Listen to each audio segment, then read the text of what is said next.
You're listening to the Round the Blind podcast with Ben and Levi. Thanks for tuning in. Be sure to hit subscribe for more content. Now let's get started.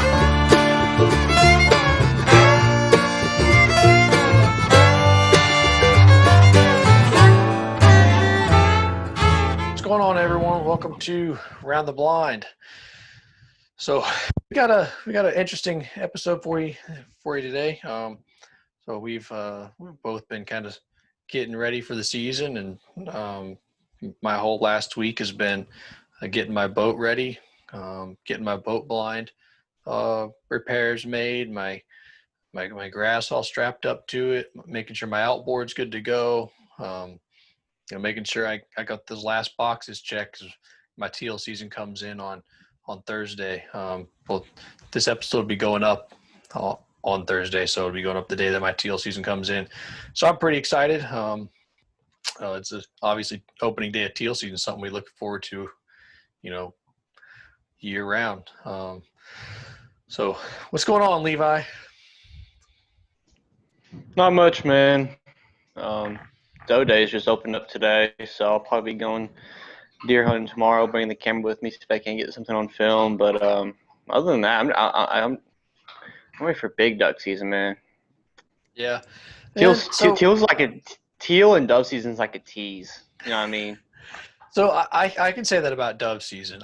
I'm never excited about dove season, but I love dove season. Something about teal season, man, it always gets my juices flowing. I'm pumped about it. So I've never really got on teal like that before either. So that may be why. Yeah, I feel that way. I've never hammered teal before. There's people who don't go out teal season. I mean, there's tons of people who just they don't think it's worth it. But man, I haven't done a teal season out here yet. The first year I got out here, I got here at the end of October, so I wasn't here in time for the teal season.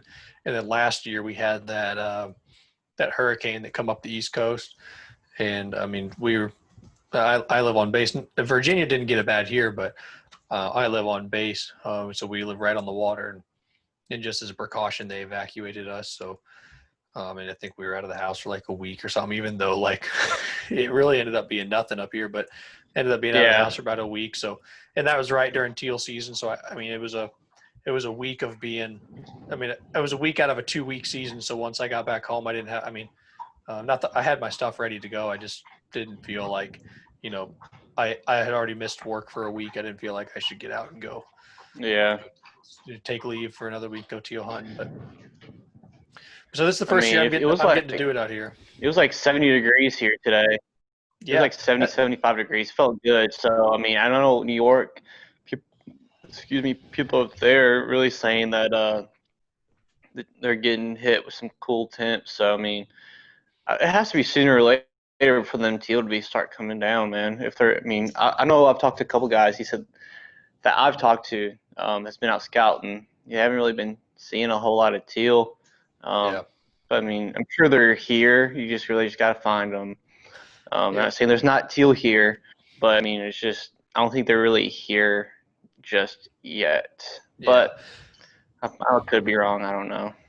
Yeah, I went out. I've only got out scouting once, and that's not anywhere near as much as I would like to scout going into teal season. But especially with your schedule.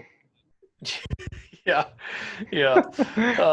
No, I got some quota draws, so that's basically all I've got through teal season. So I've got some other spots I can hunt for teal, but I'm gonna test out these quota draws. So the reason why I've only scouted once was one. I always like to have someone go with me, and I'm not saying that I won't go by myself, but I always like to have someone go with me just in case something does go wrong on the boat or somewhat like that. It just makes me feel. Well, even just loading and unloading the boat, it just makes everything so much easier. Yep, it definitely does. But so and this is water, and this is water that I'd never been on before, so I didn't want to go out on this water that I'd never been on before by myself. But so I went out. I looked at all the blind stakes they got out there, and I'm pretty excited about it. They're, I found some birds, and and I'm pretty pumped. So, I mean, like I said, I wait for teal season year round, man. To me, teal opener is just as big as big duck opener, but that's just me, man. I love teal season. But yeah. But yeah, man. So I've been getting So we speaking of big duck opener, we have the giveaway. I posted it this morning. It's been blown up. We're doing a lot better than I thought we were going to do to start off with. If you're listening to us or if you're watching on YouTube, a few people that still look at us on YouTube, or if you want to look at the call, again, I'm getting it out right now. Make Ben jealous. But it's a badass there call, it is, man. That's it's gorgeous, man. I was telling my wife earlier today. I said, would it be wrong if I went made an alias Facebook account and entered into this contest to see if I could get it? But yeah, I figured that was probably the wrong thing to do. But yeah, it's a gorgeous call. I do have the sound bite in the comment, so it let me load it on the post for whatever reason. It said I couldn't mix photos and videos. But yeah, it's at my house. It comes in a nice little box. You see there. And that's a huge coffee mug, dude. Yeah, it Jesus. is. Um, It is. But It's a huge one. I really, the message is what's important. yes, it really just the sheer girth of it threw me off, man. But yeah, so I've been seeing a lot of new people come in, which is awesome. We love that. I don't know if they're listening to the podcast or they're just in for the duck call, whatever. I mean, I don't care. But I'm seeing a lot of people doing one or two things, and not all of them. Like we put in the comment section. If you guys get drawn, and if you don't like our page, or you didn't share it, or you didn't like the post, whatever it is, you're not gonna win. And I'm sorry, but I'm not sorry at the same time because I know that we've commented on different posts and saying, hey, you need to like the page, or hey, you need to share this. So it's in black and white. It's easy. You only have to do 3 things. So make sure you guys do all 3 things. Damn, Kane, go, dude. He's been chilling the whole day I've been here, and then as soon as I get on this, he wants to like play under my feet.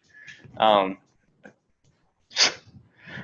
yeah, I'm gonna draw 3 numbers this time. So same thing. We're gonna do 1, 2, 3, and then we're gonna do 4, 5, and 6. So first one, obviously, the 4. Whoever gets the 4 is gonna be the winner. But if someone doesn't do whatever what they need to, it will go to 5. And if they didn't do it, it'll go to 6. So, and we're looking to see. The reason why we tell you to like the post is to see if you like the page or not. It's just really easy for us to go through and see if you've actually liked the page. So again, if you guys don't do it, it's gonna go to the next person. It's not fair to other people who actually did, what we asked. It's not fair to them. So, and it's free. You don't have to pay for shipping. We're going to ship it to you. Yep. So, all we're asking you to do is just share it and like it and tag some friends that you think that would enjoy the podcast. But yeah, that's up. And dude, I don't think it's going to be up for very long. So if you're listening to this, and if you haven't done it, we're already at like 430, and we're just over 400 today. So, 4 or 5 days is going to be closed. So if you're listening to it now, it's coming out on Thursday afternoon. Get on it, because I don't know if it's going to be up on Friday. So I'm sure we'll post like a reminder. Once we reach 500, we'll set up grace period for new people coming in if they want to put in. But yeah, a lot of people are coming in, so once we reach 500, we're gonna draw. So Yep. And you do not want to miss out on a call, this call, much less it being free. So It is a awesome call. Like Levi said, if you're not watching on YouTube, if you're listening, head over to the Round the Blind podcast Facebook page. Check it out because Joey D'Amico, he made it's just a piece of art. It's an awesome piece. But it really is. And I was sitting there, he was boring it out. And I was sitting there watching him, and it's just like he doesn't, he's not in a rush. He takes his time. He makes sure it's right. He does everything by the book each time he does it. So that's mine, dude. What do you think? it's awesome, man. Yeah, that's a nice one too, That's man. pretty cool. Yeah. So it's a single read. So you get a little bit like what he was talking about in his podcast, wide range of vocals for it. But yeah, Joey's a great guy.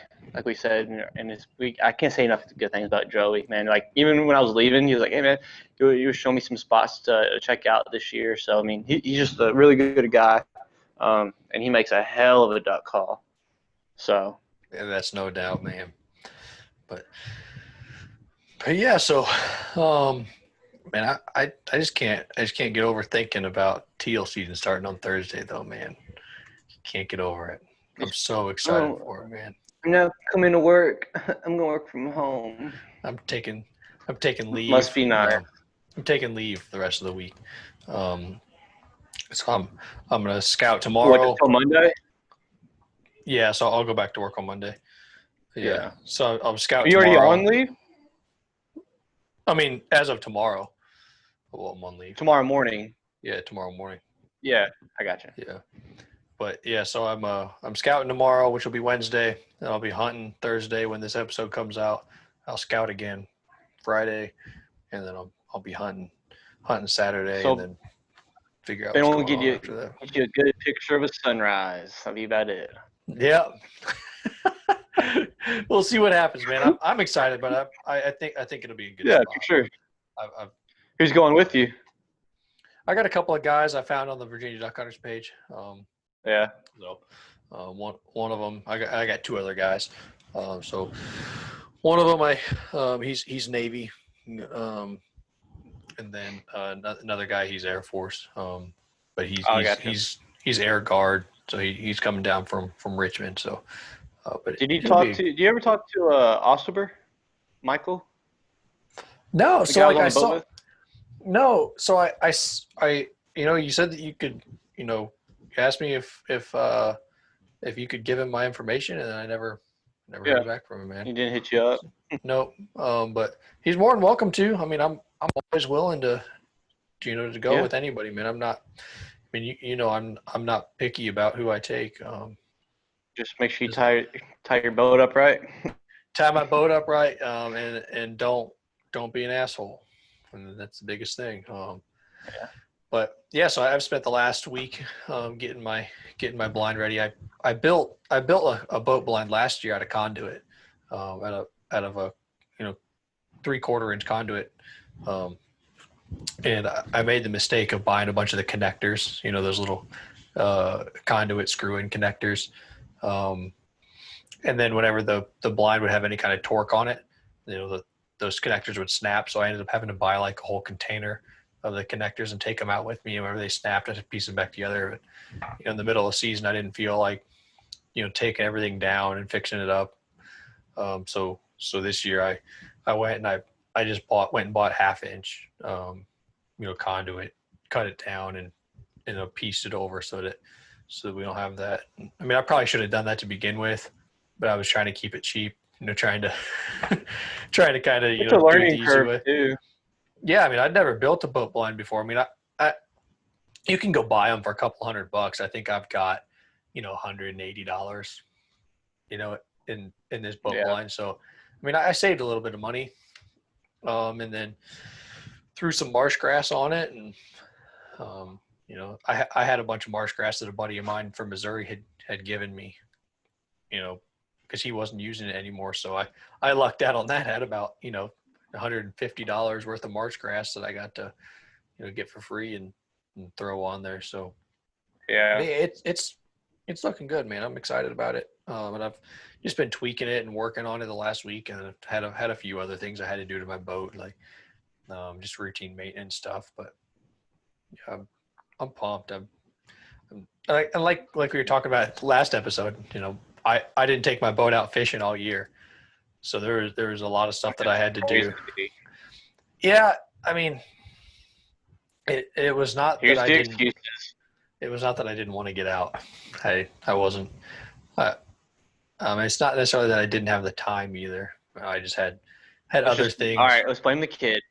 I'm not blaming the kid. I had other priorities that I was focusing on. Why don't they go out on the boat with you? So we were gonna, but he's. We didn't want to take him out when he was too little, and I know that the lightest Coast Guard approved life jacket they have is for 17 pounds. So we were waiting until he was at least 17 pounds. He just hit, I think he's like 18 and a half pounds now or something like that. So he just hit that. Yeah. But we're going to, we'll probably wait until next spring to get him out on the boat. But I know Presley loves it. Yeah. It wasn't because of them that we didn't get out. Yeah. I got you. Yeah. There were just other priorities, other stuff I needed to spend money on and other, rather than, because there was stuff I had to do. What's was it that your 96 Dodge that you keep patching up? Yeah, my 98 Dodge. Yeah. So yeah. I haven't put much money into it, to be honest. Really? I haven't drove. No, during the quarantine. From August to or not August, from March to June. I didn't take my truck anywhere. Right. Anywhere I went, I took the car because we were both going together or whatever. I did a lot of golfing too. I got the golf course on base here right down the road. So I went and played a lot of golf rather than spending my money on fishing. But yeah, next year we'll get him out and it'll be a good time getting him on the boat. I'm just waiting for him to be old enough to take him out in the blind. But yeah, for sure. I know with the bigger water here, it's a little, it'll probably be a little longer than that. If I can go somewhere where we have some calmer waters, I'll be able to take them out. Go back to Missouri or whatever. It wouldn't be bad. Yep. Yeah, that's for sure. They got. Yeah, even if you don't want to make your own, you just want to buy one. I know what Avery and Drake's coming out with one. It's out of stock right now, but Drake makes one. Avery makes like a quick pop blind, and my buddy Dave, he had it I think he has one like that, little like quick pop up blind, and it's nice, man. Yeah. It's I think it's like vinyl. Not vinyl. It's just it's not burlap. I don't know, man. I don't know the material. It's like vinyl though, if that makes sense. Yeah. And then it just rolls up. It's easy. It covers everything. But it's really it's personal. It just boils down to personal preference, and I'm sure a lot of guys have, welders, and they rather make their own, which is fine. And a lot of guys just want to buy one and show up on their doorstep. You know what I mean? Which is fine too. So it just boils down to preference. But as long as you're killing ducks, that's really what it comes down to. If it's going to conceal you, and it's not going to flare birds. So yeah, my big thing was, I wanted a project. I enjoy doing, putting in the work prior to duck season or whatever it is. Yeah. And just a project for me to get ready for duck season last year was something that I was enjoying doing. It saved me about $150. So that was pretty nice too. And the only issue that you really run into is the locking pins to hold the blind up. The blind shifts left and right because I maybe have been off on like a measurement or by an inch or so or whatever. So the blind shifts left and right, and it'll pop those locking pins out sometimes. But I've just got to find something that that'll find a way to get those locking pins to stick, so that because they're just those retention pins. You put the Yeah. pin through it, and then it can pop. When the blind shifts, it'll pop that retention pin out. But if I can get a way to screw that in or lock that down without being a hassle all the time, because I don't want to get a bolt. I want to get a nut and a bolt would be annoying. You put it through there and have to screw it down every time. And, Yeah. What about undo just it. getting running a cotter pin through there? Yeah, it might not be a bad idea. I'd have to find a big enough one. But Yeah. because right now I'm running a 3/8, a 3/8 pin through there. Jesus. Because you got to think it's a scissor blind.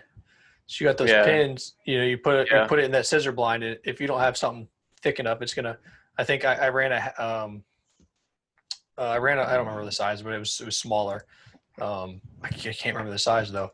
But I ran a smaller pin through there, and it ended up getting wedged in there, and I had to hammer it out because it bent it up. It doesn't get heavy, when just the blinds on, but when you throw the grass on there and it gets wet and all that stuff, and it kind of Yeah. it pushed a lot of pressure on that pin, and then maybe that run a causes screw extra through weight. it, a bolt and a nut on the other end would be easy, especially if you're just doing like hand tight. You know what I mean? Yeah, I might look into it. It might not be a bad idea, but I just see that as more of for whatever reason, I see it more of a hassle. I just haven't tried it yet. I think it would be a lot better than your blind popping out, all the time. Yeah. That's just me personally. You know what I mean? Like I would get on my nerves. I think I fixed it this year. I think I fixed it. Whenever because I think what was happening was those connectors they were shifting. They weren't holding the conduit in the right place. In place. So now the blinds, the actual conduit doesn't slide. Though it's the blind will shift left and right now. But I mean, I'll get it figured out. I got to hunt with it first, and then after teal season, I'll have between teal season and regular season to make whatever other modifications I have. But man, that's been my last week is getting that ready, and then running. I had to run new electrical wiring on my boat. So. I hate the boat I bought. It just had like it had the sonar on there, and then it had like the actual holder for the fish finder, the depth finder, whatever you want to call it. So I bought a new Garmin depth finder, and I'm running that now, and it's just maybe. So I've worked on like millions of dollars worth of equipment on the Navy, but if you throw a $22,000 boat in my driveway, I'm scared. I'm scared to work on it because it's mine. I'm scared that I'm gonna screw something up. Then I'm gonna have to fix it. Not the government doesn't have to pay for it. I'm gonna have to pay for it. So like I don't know, man. It's just like a mental block between. It's really just like drilling holes in the boat. For the sonar. That's just sketching me out a little bit. But I got like that 3M 8200 marine sealant. I got it. I've already put that rubber gasket over it, and I'm just like I said, I'm just scared a little bit. I'm sorry. When I put it back in the water, I'm like, oh shit, there's water everywhere. but yeah, even I'm not a big electrical guy, and so that's always like my Achilles heel is running electrical wire for stuff and stuff. I mean, YouTube is a godsend. I mean, it's awesome for whatever you're working on, but I don't know, man. Electricity scares me. Yeah, so I'm not a big electrical guy either. And I think, and my boat's simple. Like I've got I've got a depth finder, and that one I just have it run directly to the. I mean, it was set up when I got the boat, so I just have it run directly to the battery. They're on their own separate terminals, and then the depth finder, the sonar is was already installed for me, so I didn't have to do any of that stuff. And then I ran a light doing bar. it because I like learning. I like learning new stuff. But like you're saying, it's just a pain sometimes. Yeah. Well, so what drove me nuts with this boat was when I got it, I would hook everything up, or I hooked everything up to the battery, and then nothing would happen. So I was sitting there trying to figure out where it was, where it was messed up. Like my nav lights wouldn't come on, and that's all I cared about was the nav lights and then a light bar. But Yeah. I didn't have the light bar yet. So last year, I figured out what they had done wrong, and I just kind of patched it. And then this year, when I had the time, I finally said, I'm just gonna fix it so that it's right. Right. And so I just ran all new wiring from everything. I mean, I got new nav light terminals. I ran all new wiring from the down to the battery, and then I ran my light bar wiring, and it's not. I mean, it's not going to be perfect. I mean, I don't expect for it to last me the next 5-10 years. It's probably something I'm going to have to redo again soon, just because I just threw it on there and moved on. But I have like a deck on my boat. Somebody had made like a out of sheet metal. They put a sheet metal deck and then put styrofoam underneath of it, so you can kind of like walk around, and so all my wirings run underneath there, and so it's hard to Already get insulated. to. Yeah. So, but it was hard to get to because it was I had to pull all that sheet metal back, and then make sure it was all in the right place whenever I put it back together. But it ended up, and I think that's kind of why I didn't. I mean, I did it right, but I didn't make it. Like I didn't make it to where like I'm not going to have to do it again for a while, just because that deck's going to have to get replaced at some point too. So I'm going to have bigger projects on this boat at some point. But it's an awesome boat. Who knows? It's You awesome might not have it. Yeah. And by the time you might sell it and come across something else and whatever. Yeah, I mean, shit, man, it's an 89 Fisher John. Yeah, it's an 89 Fisher John is what, and they don't even. I think Fisher's the brand. Yeah, I don't even think Fisher makes boats anymore. Yeah. If they do, I don't think they're a very big company anymore. But and then the outboard I got's an 88 Evinrude. Yeah. So I mean, they're both. Mine's a 95 hull and a 94 motor, but that motor, like on the inside, it's clean, man. Like it runs really well. So yeah, them old two strokes, they normally do run like a champ, man. Yeah, that's what mine is. Mine's a 20 horse 2-stroke, and I've been a little worried about it just because when I got it, I haven't taken it to somebody to look it over yet, and I'd love to do that, but I just haven't done it yet, just to make sure that they can pick it apart and tell me everything that's wrong with it. But when I run it, nothing's wrong with it. It runs just fine. But it for whatever reason, it's still in the back of my head since I haven't had anyone look at it yet. Yeah. I mean, I can do it. Again, it's one of those things where like it's mine and I don't want to mess it up. Yeah, right. Yeah, for sure. And then you touched on a good point. Just normally every duck season, the last couple of years I've had a boat. During after duck season's over with, I'll take mine to a shop, the guy I trust, and I just have him do a tune-up, change the spark plugs, change all the fluids out. Excuse me.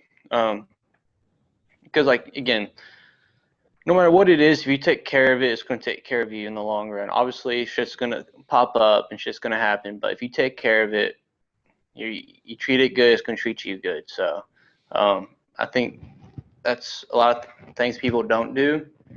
It's duck season, and then crappie's right around the corner, so they'll go crappie fishing in the springtime. Guys really need to do the preventative maintenance, so you're not doing corrective maintenance and being bigger hassle. So it's another thing after this duck season. If you guys haven't done it in a while, kind of like what Ben's talking about, just take it somewhere, have them look it over. You might catch something you don't know. And if you do your own, if you're planning on doing your own, make sure you're checking that lower unit gear loop. Yes, that's a big thing, man. Like, man, I've ran into countless people who ruined their entire outboards because they weren't changing the gear lube on it. Right.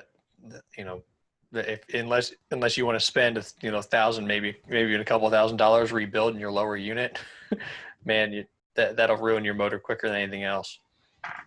That's one, like you said, is like in the back of your mind. That's because before I bought it, there was a guy at work that had it, and before he had it, his father-in-law had it, and he's kind of sat for a while.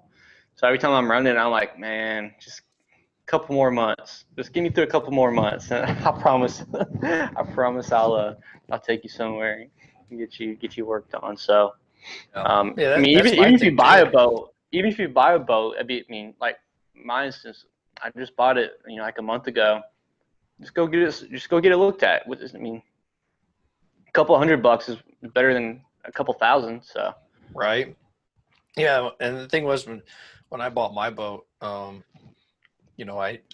only taken it out maybe 4 times, to be honest. I mean, 4 or 5 times, so I don't feel like I'm rushing or I need to rush to get anything done with it right this second. Even though I know I would have more peace of mind. If somebody did, but right, I have no indication there's anything wrong with it. I've looked over it with my own knowledge. I've looked over it and done whatever I know with it. But I also understand that I'm not an expert on outboards. So I would like for the expert to look at it, but I also and I know we all kind of get like this at some point, but I also like I tend to push things to the limit, and I know I do it. Yeah. I think we all do it in our own ways. Like, it's just unfortunate that especially with outboards, one little mistake can ruin your whole outboard. And then you gotta go to the wife, like, hey, I need to take the money out of the baby fund to Yeah. That wouldn't go over very well, man. I probably wouldn't have a boat. I probably wouldn't be I probably wouldn't be using my boat for duck hunting this year if that happened. Yeah. But yeah, I plan on keeping that for a while. I mean, I plan on painting it. I got it for it's a 1654 with a 40 horse Mariner. I got it for $2,700, man. You really can't. Yeah, it's a hell of a deal. Yeah, without a doubt. So I know my dad, he just ordered a tri-tune for the lake up there. They have a camper up there, so they'll go out in the lake and whatnot. And I'm like, all right, you got that, then so I'll have the duck hunting boat. So we're gonna use that for the river and stuff like that in the fall. Oh yeah, man. Yeah, I've got mine's a 1654 as well, but it's a modified V. So it sits deep in the water, and it's real stable, and maybe won't do so well in shallow water, but it's as stable as you'd like for it to be hunting. Yeah. To hunt out of.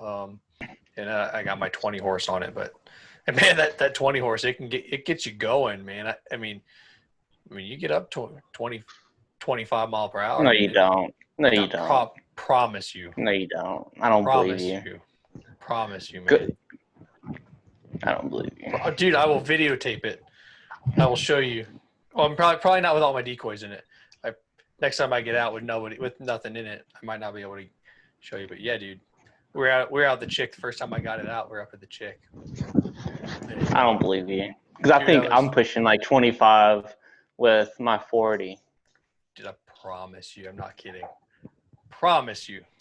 It blew my mind. So does your GPS, your Depth Finder, have like a GPS feed on it? No, I got one of those cheap. I can't remember the brand of it.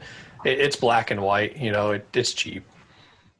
It don't tell me the speed. When we hooked it up, we actually hooked it up. The guy that I was with, he had it on one of those GPS finders on his phone, and it was telling him what the speed was.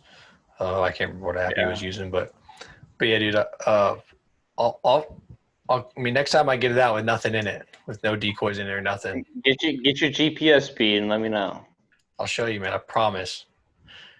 I didn't believe it either. He told Show me, he's me. like, "Dude," No, I want to see. I want to see numbers. he told me, he said, you're going, he said, we're up 25. I was like, no, we're not, man. And so he shows me the thing, and I was like, you're shitting me. I was like, there's something wrong. So I idled down, we reset, full throttle again, and sure shit, 25. I'm like, you're kidding me, man. But It's moving. yeah, dude, it gets going pretty good. But that was with nothing in it.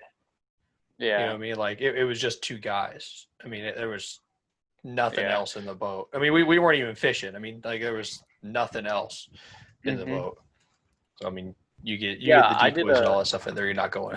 You're not getting up 25. And another guy or two. Yeah. I did a TFO trip, and there was 4 of us in there, and I was kind of sketchy. But I've always had smaller boats though, so it was my first time having like 4 people on a boat, and it did really well, really well. I was kind of worried a little bit, but we had a lot of equipment on board too, with like fishing tackle. But yeah, it kind of got sketchy a couple times when people were trying to like reel in fish. Yeah. And then we all kind of got to one side. And I'm like, okay, we let me get on this side if you're gonna get over here.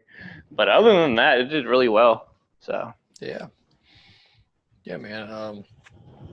But yeah, so big thing is safety with boats, man. I mean, people die every year, on boats. I mean, back home hunting the Mississippi River, when every single year somebody dies running the Mississippi River, and we have the Locken Dam, right south of the town, and so every year someone breaks down somewhere near the boat, and they'll get sucked through their boat will break down somewhere near the dam. They'll get sucked through the dam, or someone will, there was a couple of years ago a kid that Taylor and I, and Tyler Gale, we all knew him. I mean, I wasn't good friends with him, but Taylor and Tyler knew him pretty good. Their 3 kids are out 16, 17-year-old kids, all out on the river setting decoys before teal season.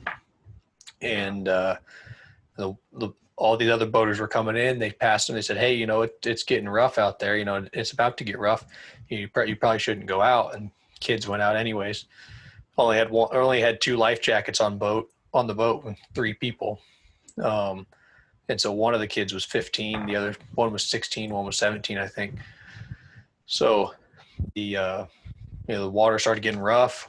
They were facing south, and the water started getting choppy. The river came up over the back end of the boat and sunk the boat. And one of the kids died. The kid who was running the boat died, and he gave his life jacket to the 15-year-old. And we had a story like that too. I don't think I was in middle school.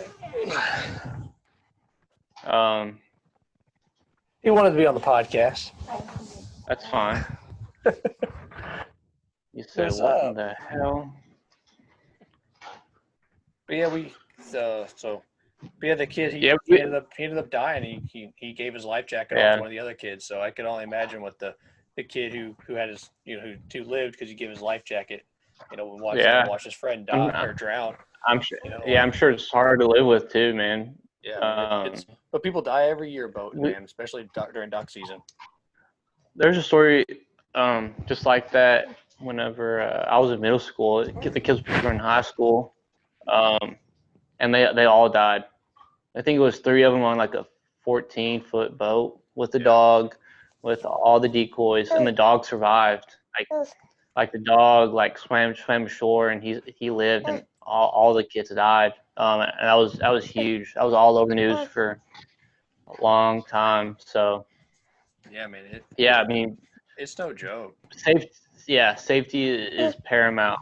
I know it sounds cliche, but it really is, especially duck hunting, public waters, because I mean, your life could be easily flipped upside down in a second. I've hunted with guys on the lake, and they stepped off in a culvert, and they're just gone. And then Yeah. it's like 20 seconds later, they're coming up like gasping for air. Yep. And the waders are full. I mean, they had to kick their waders off. Um, Yeah. so I they mean, could come back up. So obviously, so they don't have the resistance of the waders pulling them down. yeah. But yeah, Well, so it all goes back like we were talking about last week. Just this all can be avoided if you do your prep work right. If you scout right. out the area right, check the depths. If you're hunting tidal, see what it is at high tide and low tide. Because if you're in a spot where it's tidal and and the tide goes out and you're stuck and you Oh, can't get out until the tide that comes tide back comes in. back. So, Yeah. and I think it's like a 6 hour tide, right? Yeah. Like kind of like where we're Up at. up here, at least I know here it's 6 hours. I know some places it's different, but up here it's definitely it's a 6 hour difference, and it's not. And I mean, you think with 6 hours you have a while, but 6 hours is quick. That tide goes out a lot faster than you think because you're hunting in at least when I set up, I like to set up in water that I can try to walk to my decoys in. So if I'm setting up in 3 or 4 foot of water, my boat is sitting in 3 or 4 foot of water, and then yeah, you may have a 6 foot difference, but that 4 feet is going to be gone in about 4 or 5 hours. um, and the same thing with the tide coming in. So you may set up four 4 or 5 foot of water, and the next time you go to get out of the boat, it's it's 5 6 foot of water. So you've definitely got to make sure what you're looking at. You definitely got to make sure where you're moving, and because it just gets crazy, man. And one thing that I always did when I would go into water for the first time and I didn't know where I was going or what was going on with it, I always put a life jacket on when I was walking in the water, because if you step off in a hole, you at least have the life jacket that's gonna keep you up. But Hi um, all. yeah, you at least have the life jacket that's gonna keep you up. But um, if you don't have that life jacket, man, those you got to think your waders, all the air in your waders is in your boots.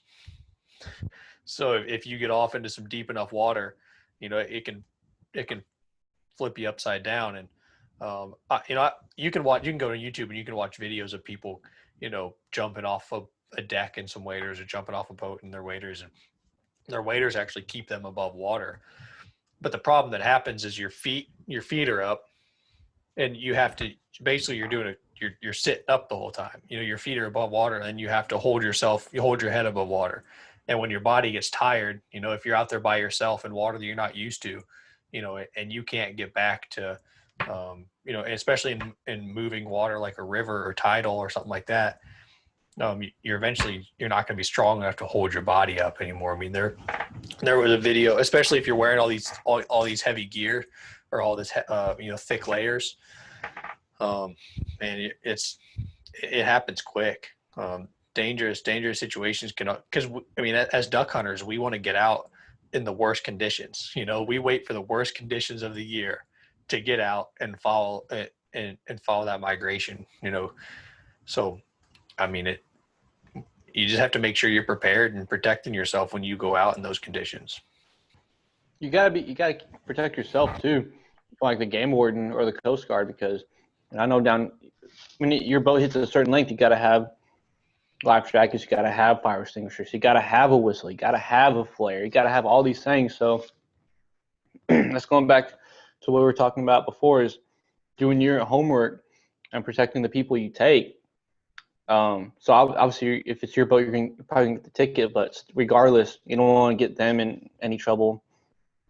So you make sure your T's are crossed, your I's are dotted, because Coast Guard, they don't really play around, nor does game wardens. I mean, they know when duck season is, and they know how crowded, especially the East Coast, gets. So please just do your homework, spend the 30, 40 bucks, whatever it is, to get a flare or a fire extinguisher, and you're good by getting like a $200 or $300 ticket. Yeah, and those laws are there for a reason. They're not just laws, just to give you a ticket or just for the state to make money. There are laws like that. I mean, I'm not I'm not going to say there aren't laws out there like that, but with boating laws, I mean, those laws It's are out written there in for a blood. reason. Yeah, I mean, those that's the reason why you have to have your navigation license. The reason why you have to have your life jackets. And I mean, I'll be the first to admit I don't wear my life jacket all the time, but when I'm going out in water that I don't know, I'm going out in water that that I'm not comfortable with. I put my life jacket on. At least when I'm going, when I start to slow down and I'm starting to look at some, starting to fish around or hunt or you're just trying to like gaze at stuff, and I'm not going to be going. I'll take it off, but if I'm going out across the open water and I don't know what's happening, I definitely have that life jacket on. Wear the safety Oh yeah, clip the too. kill switch. Yeah, the kill switch lanyard. Kill switch, yeah. Yeah. That's a lifesaver in itself. So it's a funny story about that, man. I was in not a danger. I mean, I wasn't in any danger or anything like that. But last year I was set up and we had downed a bird, and I go to start the engine to go pick up the duck because it drifted away with the current. So I'm firing the engine up. I sit there, pull the pull cord, nothing. Pull the pull cord, nothing. I sat there and pulled the pull cord probably 12, 15 times. I'm starting to get really mad and I'm getting pissed. So I drop the trolling motor down. I go out and the trolling motor ain't doing nothing against the current, the tides. So, I'm sitting there, I'm trying to start the motor, and nothing. So I'm like, man, at the very least, if I don't figure something out, I'm going to flood this thing. Surprised I didn't at this point. And I looked down, I realized at some point, probably when we were setting up the blind, I had that kill switch the lanyard had gotten caught on the blind and pulled it out. So I was sitting there I was thinking, I was like, how are we going to get back? The trolling motor doesn't have enough power to get us through the current. And I was like sitting there like, the gears were spinning, and then I realized, I was like, I'm an idiot. Good thing too. You brought it up when we were hunting together. If possible, don't put your waders on until you get to where you need to go. I mean, if you're during the boat ride, leave them off. When you get there, when you anchor or whatever, you pull up to the bank, then you put your waders on. Yeah. I don't ever wear my waders in the boat, and I just can't. I just don't feel comfortable with it. I don't feel safe with it. I just can't do it. If something happens, last thing I want to do is have something that's going to weigh me down, in the water. I want to be able to, if for whatever reason, we have an incident where we hit something, a boat flips or boat tips or whatever, I want to be able to make sure that I can get away from the boat, because you get stuck underneath something, all that stuff falling on the boat, or, whatever, even if you want to say the outboard comes loose, because you don't know the person with you. You don't know if they have their outboard tightened down and clamped down as tight as it needs to. If it comes loose, you get stuck underneath it, or even you go under. Because a lot of ways that people die in boating accidents is that they'll go under, and then it's so dark under the water that they can't figure out whether they're going down or whether they're swimming up. So the last thing I want to do is have waders that's going to be pulling me down, at the same time trying to figure all that stuff out. I'm just paranoid on boats too. Like I'm really cautious and I'm really nervous on boats. And that comes from a couple of different stories from us running the Mississippi as kids. But yeah, I'm just really, really cautious. Boats always make me nervous. Big water has made me nervous since I was about 16 years old. Like I was telling you earlier, that kid died out of the Mississippi. We had an incident where we almost got caught up in the very same scenario, almost in the very same location. We were going out on water, out on the main channel when there was a storm coming, and it was just stupid. We knew the storm was coming. We just thought we had a little extra time because we were duck hunting on one of the back channels, and we wanted to go out to the main channel because we had another spot out on the main channel, just on the other side of the just on the other side of the island out there. So we were just going to go around the island and look at this other spot. And when we got out to the main channel, it was way more rough than we expected it to be. About a 15-mile-an-hour south wind, with the river running north to south. And we get out there, and there's rollers higher than the boat. And when I say they're higher than the boat, we got around this bend, and and we were almost parallel with the water, like sideways. It's amazing it didn't tip us. That's another thing too, is that you don't want it to be broadside when the wave hits. You want to either come head on. Ideally, you want to hit it head on. That's the best way to do it. Once you get in that cradle, and you're done for, man. If the waves are big enough. I have no idea how it didn't flip us, man. We were stuck in it, and we were going back and forth. But and we had a little 9.9 on a 14 foot. So we didn't have a ton of power to get around. So as we turned ourselves around, or went to turn ourselves around, we got to the point where the waves were coming from behind us, and I ended up looking back in the water, crested over the back of the boat. I thought for sure, man, I was like, this is it, we're going down. But somehow we got out of it. It was, ever since that day, I've been freaked out I've been freaked out when it comes to boats, man. Take it from a guy who went around the Atlantic Ocean for the last 5 years. Water is unforgiving, whether if you're on the river or if you're in the ocean. It's very unforgiving, and it can turn it in an instant.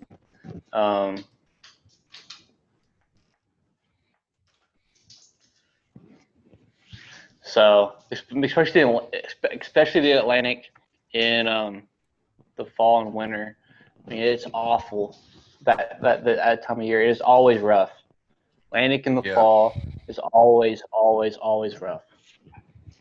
Yeah, it's just no joke, man. And I think, unfortunately, until you're in an experience where until you're in an experience where you have to respect, the river, you have to respect the body of water.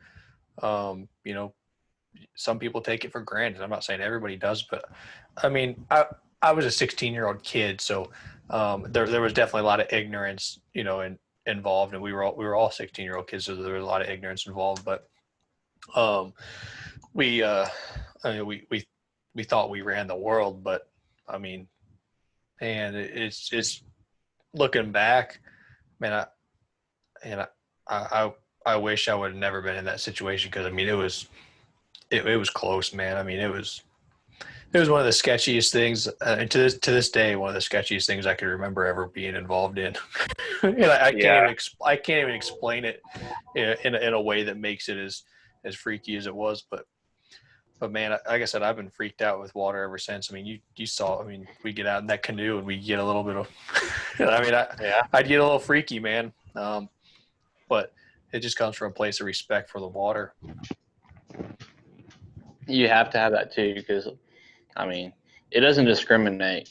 It doesn't care if you're 8 or if you're 80. If you get caught up in the wrong shit, it's game over, man. That's true, especially on the river, because there's always an undercurrent. It seems like there's always an undercurrent on the river. So on the lake, it's not as bad. It's normally pretty easy unless the wind's whipping through there. But even then, if you're in a 16, 17-foot John boat you're more times than not, you're going to be good. Just take it easy. Especially if you have other people with you, just take it easy. If someone takes your spot, it's better than your boat flipping over and just mass chaos and using all your equipment and guns. So just when in doubt, go slow. Yeah, and make sure you're paying attention. I've been out on the water and when it's dark, and guys who say that they've lived in an area for their whole life, and they get out on this water and they're not using spotlights, they're not using a light bar, they're not using any kind of light, but the moon and the stars. and man, that scared this shit out of me. You know, yeah, I know they say your eyes adjust to the dark, but man, screw that. I want to see everything that's in front of me. But there's some people who out there, I mean, they don't use light bars. They just use their nav lights and then the, figure it out from there. But yeah, because last thing you want to do is roll up on, you know, a down tree or a stump or something you couldn't see, and and you got a wide open, you hit, and man, you put a hole in your boat, or you flip, or you destroy your outboard, and now you're stuck out on a big body of water or a river or something. Yeah. Not even. Safety goes way outside of boats too. I saw. Oh yeah, without a doubt. I saw a picture yesterday or today. I think it was on Hardcore Waterfowlers. Old boy he was sitting on the tailgate with his dog, and if you looked at the on the picture, it's just the gun was just pointing like straight up, like right in both of their faces, and obviously it had like 200 comments on there, which I'm sure it was unloaded, but still, whether if I'm in a gun store or if I'm out in the field, I do not like guns pointed at my face or just pointed at me in general. Man. In general, it's just it's scary how again with boats, how fast your life can change. It get turned upside down in an instant. Personal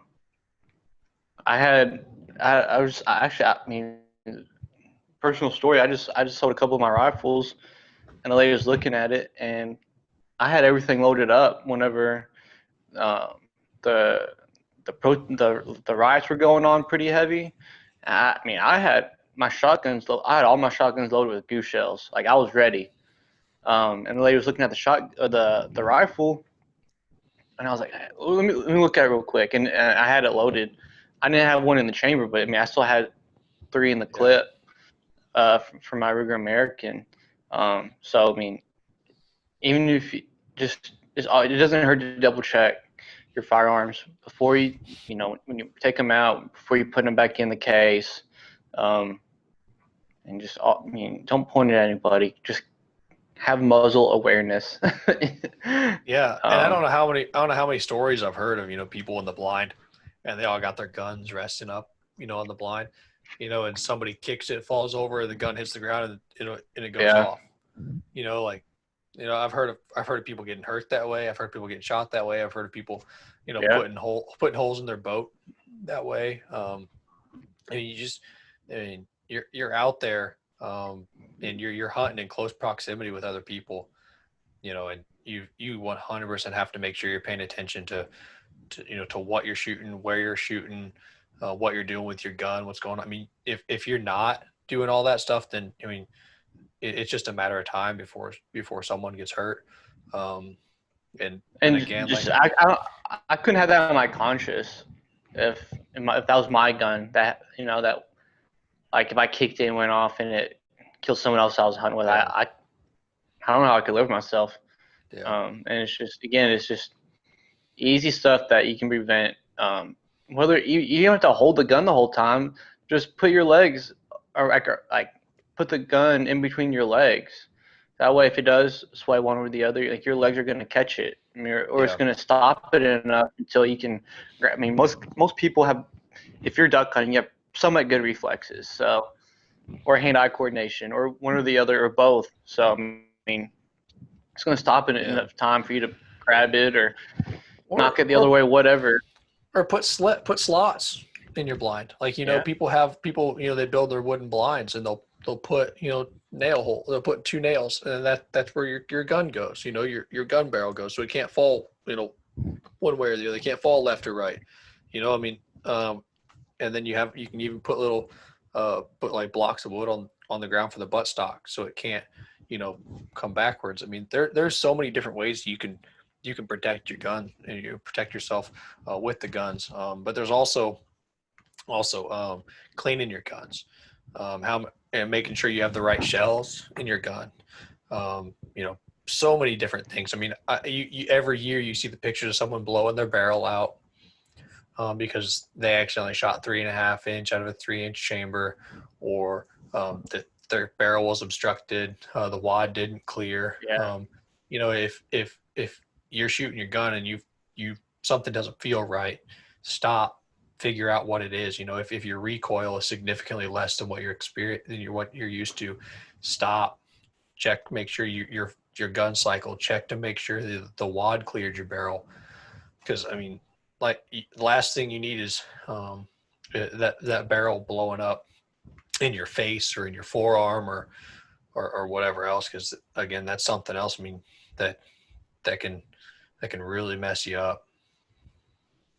Yeah, for sure. The smallest amount of dirt caught in your barrel can split the barrel in a second. So, and what I do too, when I put my gun away after a hunt, I'll store it in my gun uh, sleeve. I'll leave the action open. That way, like whenever I do pull out the next time, it's open and I see that there's nothing in there. Yeah. And it's covered, so like there's no dirt's gonna get in there or anything like that. So it's safe. And when you pull it out, even if someone else pulls it out and looks at it, they know for themselves that it's cleared and safe. So Yeah. Yeah, we had we hunted with one guy one year, and we just met up with him on public land. We were both kind of the same spot, so we just linked up with him and let him hunt with us rather than fighting over the spot. But this guy was actually a university instructor for he was a safety instructor, for like OSHA and stuff like that. And so he was a little, I think maybe a little excessive with the safety stuff, but we didn't come anywhere close to anybody getting hurt. We didn't have yeah, any kind of incidents. But it was, anybody went out in the decoys, he wanted all of us to unload our guns. Every single one of us to unload our guns with the decoys. yeah. And I understood it. I do too, but man, if your I gun's understood pointed it. straight up, Yeah, I just don't point your gun in any direction that it can yeah, harm anybody or anything. But I understood it. So we did it because that just to it made him feel more comfortable. So and that's kind of the way it goes with anything when you're out there hunting with somebody. If somebody's feeling uncomfortable about something, there's a reason for it. Like, yeah, it's because the 90% of the stuff that you do in duck hunting, you just blow past it and don't think there's any risk associated with it. But there always is. Even from, it always happens to you. right. I mean, no matter what it is, everything that we do and everything that we try to do and want to do, there's something dangerous associated with it because just the nature of duck hunting, man. We, like I said earlier, we go out into the harshest of times trying to get after the ducks. But Yeah, for sure. Just when in doubt, again, just take it easy, take it slow. No life's worth a bird. So yeah, but it's a blast, man. I just can't wait to get back out. I I hate the spring. I hate the summer. Not that I hate it, because I love spring and summer, but I'm just waiting for duck season to come back. And once teal season hits, everything rounds back out. It's happy time again. So I'm ready to go. But and I still gotta. The last thing I gotta do is get all my decoys rigged up. So that's my project for tomorrow. yeah, I definitely like the fall to springtime. Um, being here in South Carolina, summer can go suck it. Um, spring you got turkey. Turkey's fun to chase too, and then obviously the rut and duck season. So um, just fall in general. I love fall weather. College football, SEC starts next week, so I'll be excited for that to watch some SEC football. Um, October baseball, so Yeah. it's always fun to watch. So yeah, definitely fall to springtime is definitely some of the best, like the best time of the year. Oh yeah. I mean, I might do some deer hunting this year. We'll see what happens. I don't know. I did a little bit last year. I did a little bit. I went once the year before, but I just don't have a You're in spot. Virginia. It'd be different if you're in like Kansas or back in Missouri or whatever, Illinois. Well, Oh, Pike County. yeah, yeah. That's where I'm from, Adams County, which is borders right up next to Pike County. Yeah. So, um, but anytime you see anybody going to Illinois, any of those deer hunting shows, they're always going to Pike County.